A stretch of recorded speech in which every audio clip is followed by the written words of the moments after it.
오늘은 폭행에 관한 규례라는 제목으로 말씀을 나누겠습니다. 본문의 말씀은 그 내용을 보면은 이제 12절부터 17절까지가 사형에 해당하는 몇 가지 경우의 중범죄에 대한 말씀이 나오고요. 18절부터 그 이하로 폭행과 관련된 피해 보상에 관한 말씀들이 이게 분류가 돼요. 그래서 오늘은 우리가 사형에 해당하는 이 폭행 가운데서도 중범죄들에 대한 것들을 중심으로 말씀을 나누려고 합니다. 다시 우리 출애굽기 본문 21장 12절을 같이 읽겠습니다. 시작. 사람을 쳐 죽인 자는 반드시 죽일 것이나. 첫 번째 이제 나오는 그 중범죄가 뭐냐면은 사람을 쳐 죽인 자는 반드시 죽여라 해가지고 사형에 해당하는 그 중범죄가 첫 번째가 뭐냐면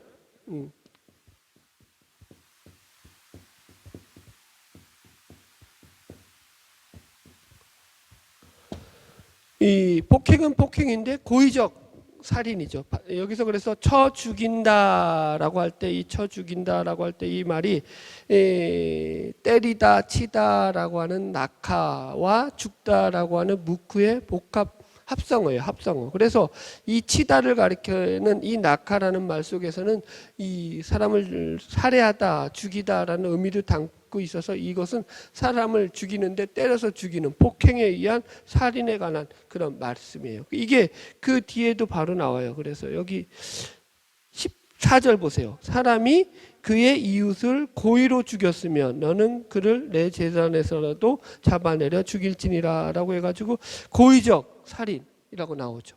고의적 때려 죽이는 거죠. 예를 들면은 가인이 아벨을 들에 있을 때 돌로 쳐 죽이잖아요. 이때도 이 쳐 죽이다라는 원어가 그 원어대로 보면은 이게 이제 그냥 죽이는 게 아니라 도구를 사용해 가지고 내리쳐 죽이는 거예요. 그러니까 고의적으로 죽인 거죠. 도구를 준비했다가. 그러니까 이제 이 가인의 살인은 우발적 살인이 아니라 기회를 엿보고 일으킨 아주 고의적인 살인이라는 거죠. 지금 본문의 경우가 바로 그런 경우예요. 그래서 여기서 이제 13절에도 보면은 만일 사람이 고의적으로 한 것이 아니라라고 해가지고 이 고의적이라는 표현이 계속 앞뒤로 등장을 해요. 14절에도 고의적으로 했다는 말이 등장을 하죠. 그래서 이 고의적이다라는 말의 원어를 보면은 이게 히브리어로 기다리다, 추적하다 이런 뜻을 가지고 있어가지고 이게 무슨 말이냐면 마치 사냥꾼이 짐승을 잡기 위해서 덫을 쳐놓고 기다리는 것처럼 그렇게 기다렸다가 죽이는 거예요. 이해하셨죠? 고의적으로 계획적으로 살인을 행하는 거예요. 그래서 이 고의적인 살인을 행하는 자에게 하나님께서는 모세를 통해서 반드시 그를 죽여라 이렇게 지금 말씀을 전하고 있습니다. 그래서 하나님은 왜 이 고의적 살인죄에 대해서 반드시 사형을 하라고 엄명을 하셨는지에 대한 부분을 우리가 생각해 보아야 됩니다.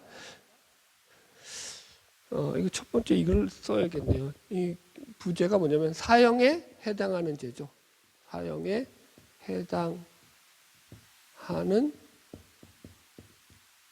중범죄 이렇게 합시다. 제목은. 무슨 말인지 이해하셨죠? 지금 이게 우리가 사형에 해당하는 범죄에 대한 부분들을 다루는 거예요. 그래서 첫 번째가 이 고의적 살인, 고의적 폭행으로 인한 살인을 얘기하는 거예요.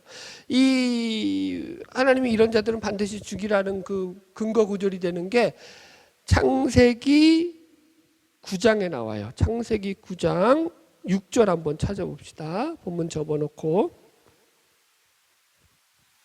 창세기 9장 6절. 이건 이제 하나님께서 노아와 무지개 언약을 맺을 때에 그 언약을 맺으시면서 노아에게 하나님께서 하시는 말씀 가운데 이런 말씀이 나와요. 창세기 9장 6절입니다. 찾았으면 아멘. 같이 한번 읽읍시다. 시작. 다른 사람의 피를 흘리면 그 사람의도 피도 흘릴 것이니 이는 하나님이 자기 형상대로 사람을 지으셨음이라. 아멘.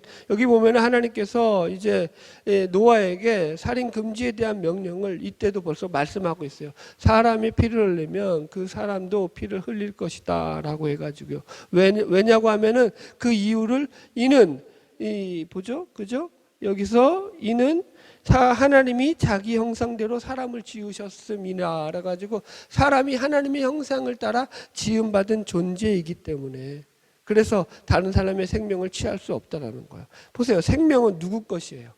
하나님의 것이죠. 하나님. 그래서 하나님에게 속한 것을 인간이 마음대로 취하는 것 자체가 하나님을 멸시하고 무시하는 행위죠. 더군다나 이 사람은 하나님의 형상을 담은 존재로서 그 하나님의 형상을 닮은 사람에 대한 그 존엄성을 무시하는 것 자체가 하나님을 무시하는 게 되죠. 그래서 그런 인간을 가만 내버려 두지 말라라는 거예요. 그래서 여러분 지금 이것이 비록 율법으로 주어졌지만 이것은 이제 더 크게도 모든 시대에 공통되게 적용되어지는 그런 어떤 형법 속에서도 법률 속에 들어가 있는 법이죠. 여러분 보세요. 이게 그냥 이스라엘에게만 속한 법이 아니라는 것을 우리가 확인할 수 있는 게 지금 이 살인 금지의 법은 노아 시대의 무지개 계명 속에서 들어가 있단 말이에요. 그 무지개 언약 속에서. 그죠? 노아는 그래서 인류의 조상 아니에요? 그러니까 벌써 모든 인류를 향해서 지금 이 무지개 언약을 맺으면서 하나님께서 이 살인에 대한 것을 금하고 있다고요. 그것이 충동적이 되었던 고의적이 되었던 그런 죄를 짓지 말라라고 하나님께서 지금 이렇게 말씀하고 있는 걸 우리가 읽을 수 있습니다. 그래서 우리나라도 마찬가지예요. 우리나라 법조항에도 이 살인죄에 대한 법이 잘 나와 있죠. 형법 250조 1항. 목사는 법도 해야 돼요. 아 진짜라니까요. 제 소체에 법률 책이 있어요. 참네, 별걸 다 갖고 있어요 제가. 그래서 그 법률에 나와 있어요. 보통 읽어드릴게요. 보통 살인죄에 대한 처벌로서 이 법은 사람을 살해함으로써 성립한다. 처벌은 사형, 무기 또는 5년 이상의 징역이다. 이렇게 나와 있어요. 그래서 대부분의 모든 나라들에게도 이 형법에서 극악한 살인자에 대해서는 사형에 해당하는 그런 징벌을 내리도록 법이 규정되어 있습니다.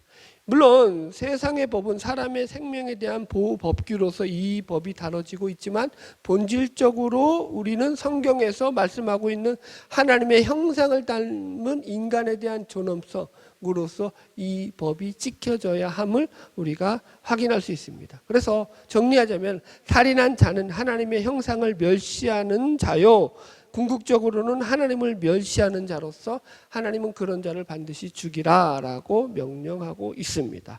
할렐루야. 자, 다시 본문으로 출애굽기 21장 13절 읽겠습니다. 시작.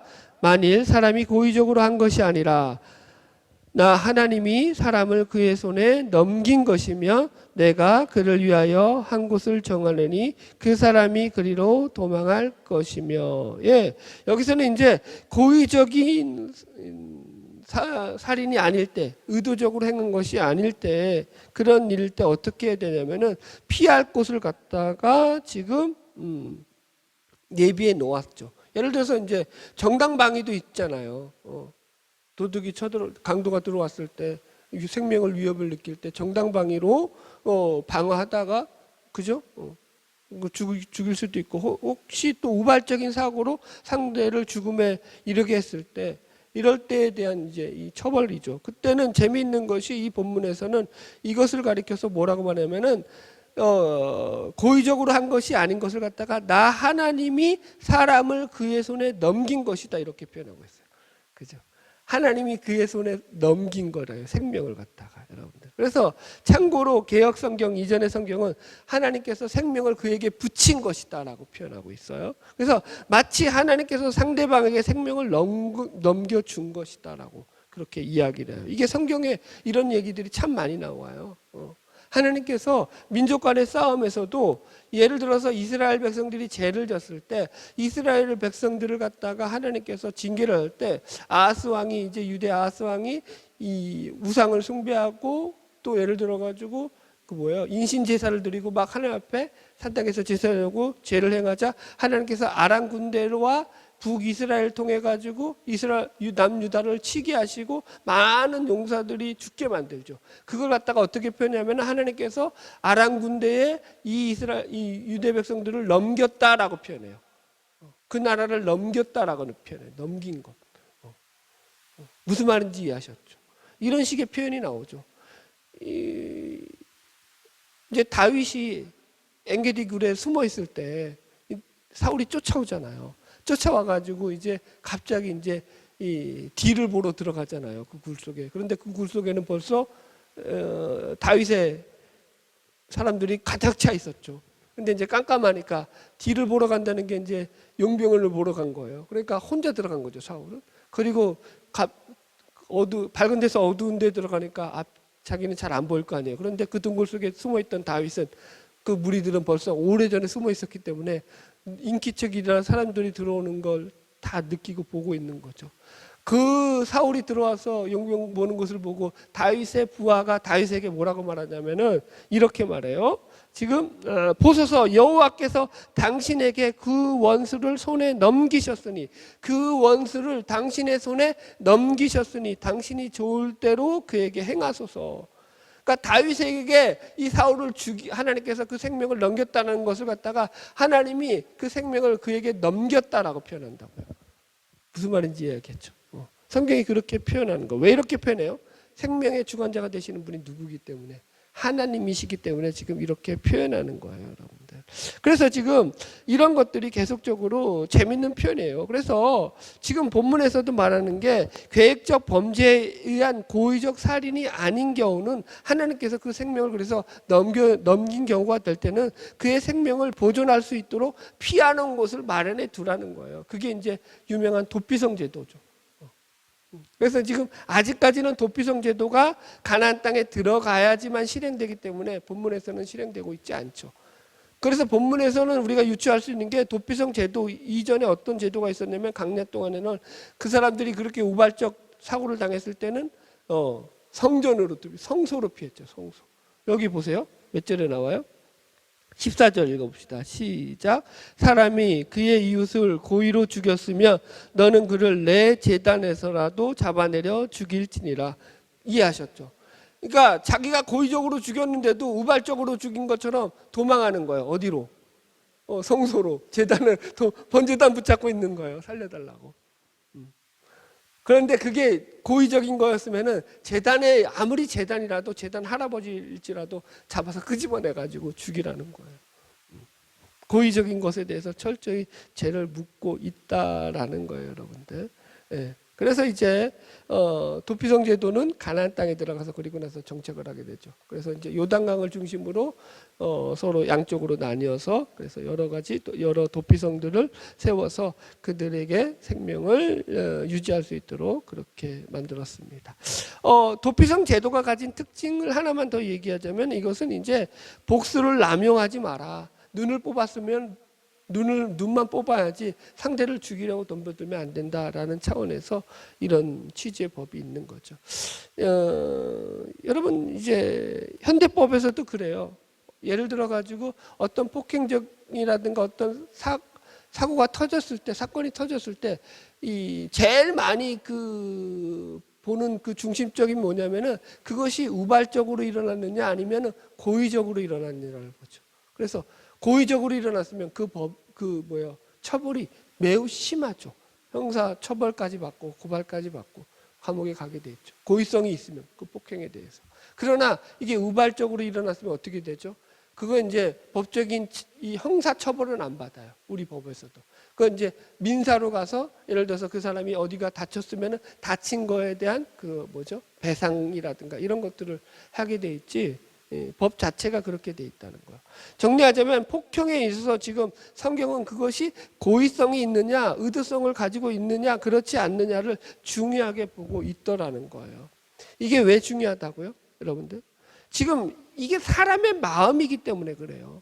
사람의 마음에서 죄가 시작하는 거잖아요. 항상 그 마음을 악하게 가지고 악을 행하고자 하는 마음을 가지고 상대를 해하였을 시에는 반드시 그거에 대한 대가를 치르게 하라는 게 성경의 가르침인 거예요. 예수님도 사람의 속에서, 마음 속에서 모든 악한 것이 나와서 사람을 더럽게 한다라고 말씀하잖아요.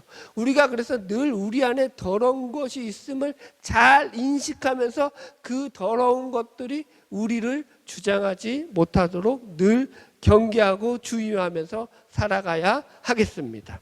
할렐루야. 자, 15절 넘어갈게요.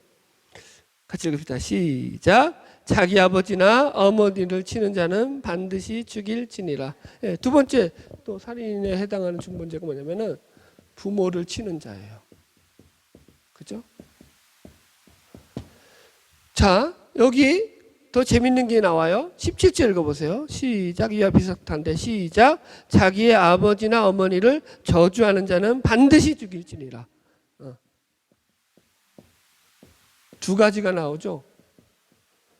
부모를 치는 자, 그 다음에 부모를 저주하는 자, 사형에 해당한다라는 거예요. 그죠? 그래서 부모를 치다라는 것도 앞에서 이제 쳐 죽인다라고 할 때 사용된 낙하와 동일한 단어로 사용되고 있어요. 그러니까 악랄하게 고의적으로 폭행을 가한 거예요, 부모에게. 그래서 부모를 죽이는 거. 이런 거 반드시 죽이라는 거예요. 이건 이해가 가죠. 근데 이제 17절의 말씀 우리가 좀 묵상해 봐야죠. 저주한다라는 건데, 이 저주하다라는 말의 히브리어가 업신여기다, 해방하다 이런 뜻을 가지고 있어요. 그래서 부모의 권위를 인정하지 않고 멸시하는 행위를 하는 거예요. 자, 이제 고개를 들어보세요. 물론 이제 부모를 폭행 가지고 죽이면 그건 고의적인, 그건 죽어 마땅하죠. 그런데 여러분, 부모를 그러니까 업신여겼다, 멸시했다라는 걸로 인해 가지고 그 자식을 죽인다는 건 좀 과하지 않느냐라고 우리가 얼마든지 물을 수 있잖아요. 지금도 그런 인간들이 얼마나 많아요. 그걸로 따지면 지금 벌써 이제 지구의 인구의 반은 벌써 사라졌어야 돼. 부모를 멸시하고 사는 인간들이 얼마나 많냐고요. 지금 그런데 그래서 여기서 우리가 왜 하나님께서 이렇게 법을 제정하셨느냐라고 하는 하나님의 의도성을 물어야죠. 이게 중요한 거 아닙니까? 여러분, 지금 이 법은 내 부모를 공경하라는 그 제5계명하고도 연결되어 있죠. 그래서 거기에 대한 부연 해석이라고 할 수 있어요. 보세요. 부모는 아무리 타락한 존재라고 할지라도 그 포지션, 그 위치가 어떤 위치에 있다고요? 하나님의 대리자의 위치에 있다고요.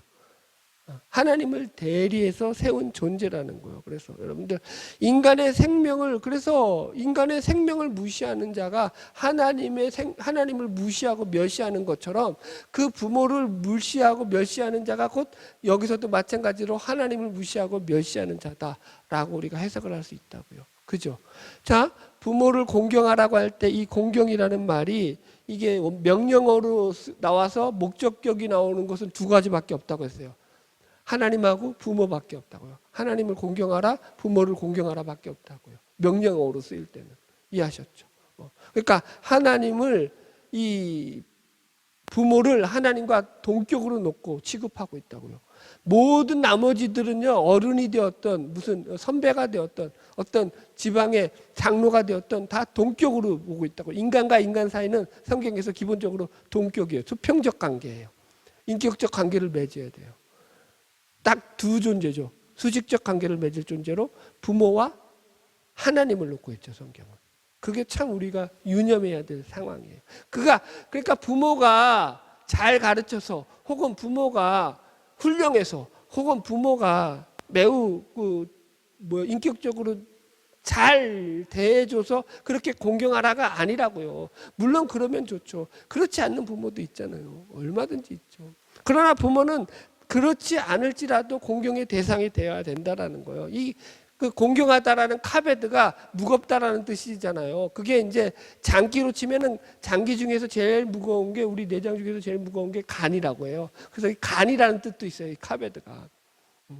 네 몸에 간처럼 여겨라.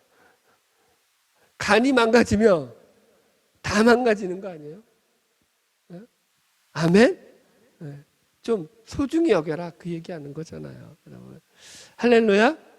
그래서 여러분, 부모를 이런 차원에서 이해하게 될 때 본문에서 부모를 저주하고 학대하는 자는 꼭 하나님의 대리자를 경멸하고 멸시한다는 차원에서 하나님 앞에서 이렇게 사형에 해당하는 징벌에 이르다라는 것을 우리가 기억해야 됩니다. 그리고 여기서 이 율법은 전부가, 제가 시작할 때도 얘기했지만, 율법의 대상이 되는 거, 이 율법을 지키는 대상이 되는 자들이 누구라고요?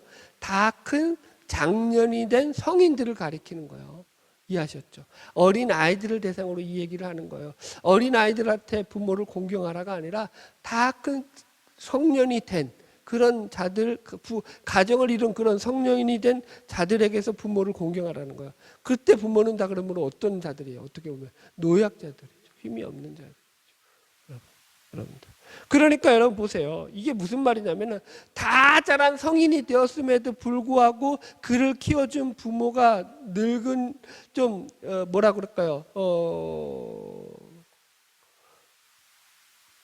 자기의 삶에 자기를 갖다가 더 뒷바라지 못하고 더 크게 어떻게 뭘 책임져 주지 못하고 더 그래서 자기의 삶이 더 잘 살게 만들어 주지 못했다고 해가지고 부모에게 그 책임을 가지고 부모에게 원망을 하고 부모를 때리고 부모를 멸시한다. 이건 뭐라고요? 하나님 앞에서 죽어 마땅한 인간이다 이렇게 설명을 한다라는 거야. 제 얘기예요, 성경 얘기예요. 그러니까 성인이 됐으면 책임은 자기가 책임지는 거예요. 여러분, 부모를 친다, 부모를 저주한다는 것은 다 자란 성인이 되었음에도 불구하고 아직까지 자신의 삶의 책임을 자기 스스로가 감당하지 않으면서 그것을 부모의 책임으로 떠넘기며 부모 탓을 하며 살아가고 하는 아주 못난 인간이라는 거죠. 무슨 말인지 이해하시겠어요? 물론 이 법이 우리 한국 사회에서 그대로 적용될 수는 없습니다. 부모를 저주한 자를 전부 다 죽여라고 하면은 얼마나 많이 죽어나가겠어요. 그죠? 여러분들. 그러나 우리가 그럴지라도 여기서 부모를 공경하는 것에 대한 정신은 마땅히 배워야 되죠. 이건 여러분들이 들을 얘기가 아니라 여러분들의 자식들이 들어야 될 얘기인데 자식들을 다 다음 주에 우리 교회로 데리고 오십시오. 제가 다시 한번 설교를 하겠습니다. 여러분들. 여러분, 그러니까 이 성경에서 내 부모를 공경하라. 그리하면 너희 하나님 나 여호와가 내게 준 땅에서 내 생명이 길리라라고 했잖아요. 이해하셨죠? 그러니까 반대로 말하면 부모를 공경하지 공경하지 않는 인간들은 그 생명이 길지 않다, 단명한다. 이 땅에서 복을 누리며 살 수 없다라는 거예요. 잠언 3장 17절에 아비를 조롱하며 어미 순종하기를 싫어하는 자의 눈은 골짜기의 까마귀에게 쪼이고 독수리 새끼에게 먹히리라. 그래서 어느 목사님은 이걸 읽고 설교하면서 혹시 부모에게 불평하는 사람은 까마귀와 독수리 옆에 가지 마라. 조심해라. 아이고 이거 유머 통했네. 그러시더라는 거예요. 혹시 눈 빼먹힐지 모른다 이거예요. 네, 할렐루야. 자, 우리 16절 넘어갑시다. 출애굽기 21장 16절 시작. 사람을 납치한 자가 그 사람을 팔았든지 자기 수하에 두었든지 그를 반드시 죽일지니라. 이제 사실은 부모를 치는 자, 저주한 자를 하나로 보면은 하나고 두 개로 보면은 이제 네 번째에 해당하는 거예요. 세 번, 이제 우리는 두 개를 하나로 봤으니까 세 번째로 보면은 여기는 보면은 이게 납치를 하는 자예요. 납치한 자. 그러니까 우리식으로 좀 편하면 유괴범이에요. 유괴에 대한 얘기예요. 그래서 유괴를 해가지고 그 사람을 팔았든지 자기 수하에 또 주었든지 그런 인간은 반드시 죽이라는 거예요. 이해하셨죠? 그래서 사람을 납치하다라는 것이 개역 성경은 사람을 후렸다 이렇게 표현하고 아주 용어도 희한해요. 후리다라고 썼더라고요. 그래서 이게 납치한다는 말이 히브리어로 가나브라는 건데 몰래 훔쳐오는 거예요. 도적질하는 거예요. 우리 옛날식으로 하면 보쌈. 그거 나쁜 거예요, 여러분. 그 뭐 전통 같은 거 아니에요. 지금도 중국에서 그런 일 벌어진대잖아요. 중국뿐만 아니라 아직도 그런 미개한 사회 속에서는 이 남자가 처녀를 갖다가 그냥 자기가 찜한 처녀를 갖다가 몰래 야밤에 들어가가지고 그 장정들이 납치해가지고 감금해 놓고 강제 결혼시켜가지고 그냥 거기 속에서 여자가 이제 그 집에 이제 시녀처럼 살게 만드는 그런 풍습이 아직까지도 남아있는 데가 있어요. 여러분들. 여러분, 유괴 후에 그리고 일어나는 게 두 가지예요. 첫 번째는 뭐냐면 그 사람을 팔았다라는 거예요. 그 사람을 팔았다라는 건 뭐예요? 인신매매했다는 거예요. 그죠? 사람을 유괴해서 인신매매했다라는 거예요. 납치하고 팔아넘기는 거. 그러니까 이게 여러분 지금 무슨 얘기예요? 고대에도 이랬다고요. 옛날도 이랬다고요. 인간은 여러분 처음부터 끝까지 죄인이었다고요. 두 번째, 자기 수하에 두었다라는 건 뭐예요? 유괴해가지고 노예로 부려먹었다라는 거예요. 노예로. 여러분 그랬잖아요. 저기 유럽에서 이제 흑인들을 데려올 때 처음에 흑인들을 어떻게 붙잡냐면은 그런 그림 같은 데도 나와요. 유화 같은 데도 이 큰 그물을 가지고 흑인들이 돌아다니는데 고기 잡듯이 그걸 훅 훑쳐가지고 그 그물에 걸려가지고 그 사람들을 갖다가 노예들을 갖다가 그 그물에 잡아 끌어가지고 고기 잡듯이 그래 흑인들을 잡아가가지고 배에 뭐죠? 이 딱 한 칸, 딱 그냥 한 칸씩 딱딱 채워가지고 그래서 노예로 끌고 온 사람보다 그래서 끌고 오다가 죽은 노예가 더 많았을 정도로 그렇게 악랄한 짓을 저질렀죠. 그 얘기하는 거예요, 여러분들. 여러분 그러니까 인간이 얼마나 죄인이냐 이런 계명이 주어졌다는 것부터 인간이 가진 그 유전적 죄성이 얼마나 악랄하고 인간이 얼마나 추악하고 더러운 존재인 것을 잘 보여주잖아요. 가룟 유다가 예수님을 은 30에 팔아 넘겼다. 예수님이 가룟 유다에게 무슨 죽을 죄를 지셨나요? 예수님이 가룟 유다에게 무슨 가슴에 못 박는 소리를 하셨나요? 여러분 보세요. 중세시대의 카톨릭이나 식민 지배를 했던 수많은 기독교 국가들이 과연 이 말씀을 몰랐겠느냐라는 거예요. 성경에 이렇게 보조시 쓰여 있는데 사람을 납치한 자가 그 사람을 팔았든지 자기의 소화에 두었든지 그를 반드시 죽일지니라. 그때는 성경이 없었나요? 중세 때는 성경이 없었고 그랬나요? 아니에요. 여러분 성경이 있든 없든 인류의 역사가 노예제도죠. 노예제도가 없어진 게 그렇게 오래되지 않았죠. 우리나라도 여러분 조선시대까지 노예제도는 적법한 나라의 사회제도 중에 하나였죠. 17세기에 노예가 가장 많았던 시절은 우리나라 인구의 30%에서 40%가 노예였다고 해요. 우리나라도 여러분 별반 자유롭지 않아요.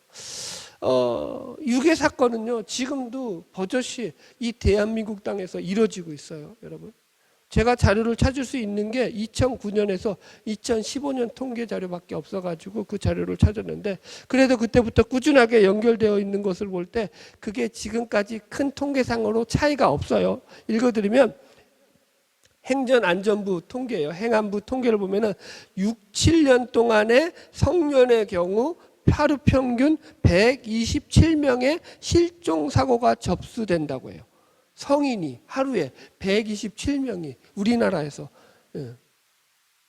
실종이 된대요. 그래서 하루 평균 10명 정도는 그들의 생사를 확인이 안 된대요. 그게 여러분 지금 계속 10년 넘게 그렇게 계속 지금 이루어져 오고 있는 거예요. 10수년 동안에. 그러니까 2009년부터 계속 지금 통계 자료니까. 그러니까 우리나라에서도 1년에 약 3,600명 가량이 매년 실종되고 사라지고 있다고요. 우리나라가 경찰 치안으로는 세계 최고 수준이라고 해요. 그죠? 그래서 밤에 이렇게 마음 놓고 백성들이 돌아다닐 수 있는 나라가 그렇게 많지 않아요. 몰라요. 요즘은 CCTV가 좀 발달해가지고 이제 좀 그게 줄어들었는지 모르겠는데 2015년도에는 CCTV가 없었나요? 그럼 그때도 CCTV 다 있었죠. 그런데도 여러분들 여전히 하루에 100명 넘는 사람들이 실종이 되고 그중에서 10명은 행방불명이 된다는 거예요. 그러니 후진국에는 이게 얼마나 더 심하겠냐고요. 여러분 보세요. 지금 성경은 납치와 유괴 그리고 그것을 통해 가지고 인신매매를 하거나 노예상으로 팔아넘기는 이런 것들에 대해서 사형에 해당한다라고 하나님께서 처벌을 얘기하고 있어요. 왜 이렇게 하신다고요? 인간은 인간 자체로 그 인간으로 태어난 이상 그가 어떤 모습으로 태어났건 어떤 사람이건 간에 존경받을 만한 그런 존재고 가치 있는 존재라고 성경이 이야기하고 있는 거예요. 그래서 인간의 생명을 경시 여기고 마치 물건처럼 취급하고 주고 파는 행위는 인간의 존엄성을 무시하는 것만이 아니라 하나님의 말씀을 무시하고 하나님을 경멸하는 행위가 되기 때문에 죽어 마땅하다라고 지금 성경이 이야기하는 거죠. 여러분. 결론의 말씀입니다. 오늘 말씀을 통해서 살펴본 모든 율법들은 오늘날 우리가 살아가는 대한민국에 그대로 적용할 수는 없다고 할지라도 이런 정신을 계시하신 하나님을 우리가 기억해야 합니다. 하나님께서 왜 이렇게 말씀하셨는지, 인간의 존엄성이 얼마나 귀한 존재인지, 이 땅에서 하나님께서 생명을 주고 인간으로 태어나서 살아가게 하신 그 목적이 얼마나 큰 의미인지를 알아야 돼요. 여러분, 어떤 사람이든 여러분 하나님 앞에서는 귀하지 않은 인간이 없다니까요. 안 그러면 십자가에 달려 죽으실 이유가 있어요, 없어요? 없죠. 여러분들 자식들은 귀하잖아요. 그럼 남의 자식도 귀해야 되는 거예요. 똑같이 여겨야 돼요. 여러분, 내가 귀하잖아요. 그럼 내가 귀한 만큼 나와 함께하는 내 이웃, 내 형제들도 귀한 거예요. 내 주위의 모든 사람들이 귀한 거예요. 사람을 귀하게 여겨야 돼요. 그러면 배신을 당하죠. 또 뭐가 있죠? 뒤통수를 맞죠. 또 뭐가 있죠? 등에 칼을 꼽죠. 믿었던 사람으로부터 여러분 그런 일들을 당하죠. 그럴지라도 어떡하라고요? 당신이 예수를 믿는다면 당신이 예수를 믿는다는 증거로서 사람에 대해 신뢰하고 사람에 대해 믿어주고 사람에 대해 존중해 줄 줄 알고 사람에 대해서 인격적으로 대접해 줄 줄 아는 인간이 되라. 그가 어떤 이라고 할지라도 이게 성경에서 우리에게 가르치고 있는 인간에 대한 가장 기본적인 하나님이 주시는 마음이다. 할렐루야. 바라기는 여러분 우리가 그렇습니다. 저 여러분 모두가 하나님 안에서 서로가 서로를 귀하게 여기며 주님 오시는 그날까지 믿음을 지키고 살아가는 복된 주의 백성들 되기를 주의 이름으로 축복합니다. 기도하겠습니다.